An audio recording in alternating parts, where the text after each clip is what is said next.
আসসালামু আলাইকুম, welcome to my channel. আশা করি সবাই ভালো আছেন।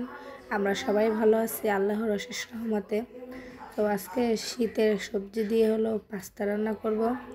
এর জন্য এখানে নিয়ে নিচ্ছি গাজর কুচি, টমেটো কুচি, পেঁয়াজের কালি আমরা বলি, যাই হোক সব ধরনের সবজি নিয়ে সেদ্ধ দিয়ে দিলাম।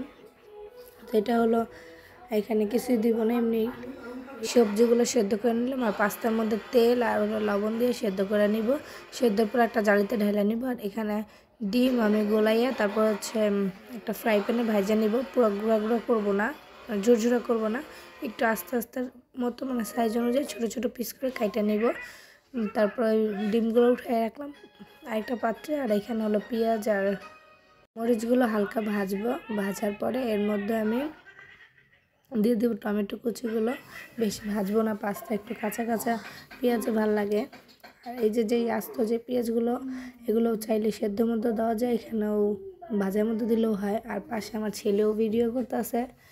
আর এখানে টেস্টি সল্ট দিয়ে দিলাম, দিয়ে দেবো ম্যাগি মশলা, আর সাথে টমেটো সস, আর পরিমাণ অনুযায়ী চিনি দিব, আর সাথে তো লবণ আছেই। আর এই যে এখানে সেই কুচি করা ডিমগুলো দিয়ে দিলাম, দিয়ে ভালো করে নাড়াচাড়া করে তার মধ্যে ধনিয়া পাতা দেব।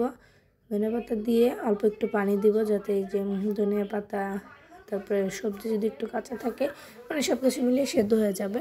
আর পানি না দিলেও হয় এখানে, যাই হোক। তারপরে যে সিদ্ধ করা সিম, গাজর, ফুলকপি এগুলো দিয়ে দিলাম, আলু যা যা আর কি নিয়েছিলাম সেদ্ধ করা, তো ওগুলো দিয়ে দিলাম। দিয়ে এর মধ্যে ভালো করে একটু নাড়াচাড়া করে নিব।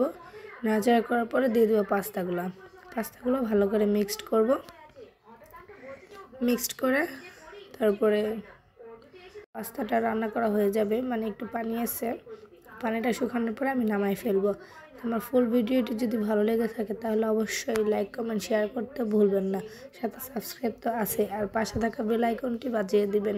আর আমার ফুল ভিডিওটি দেখার জন্য সবাইকে অসংখ্য অসংখ্য ধন্যবাদ। আর আপনারা সবাই আমার পাশে থাকবেন, সবাই সাবস্ক্রাইব করবেন, আমাকে সবাই সাপোর্ট করবেন, আমি যেন এগিয়ে যেতে পারি। এই যে আমার পাস্তা রান্না করাটা শেষ, দেখেন কালারটা সব কিছু মিলিয়ে হলুদ, সবুজ, লাল, নীল সব কিছু মিলিয়ে কালারটা কিন্তু অনেক সুন্দর আসছে। তো আজকের ভিডিওটি এই পর্যন্তই।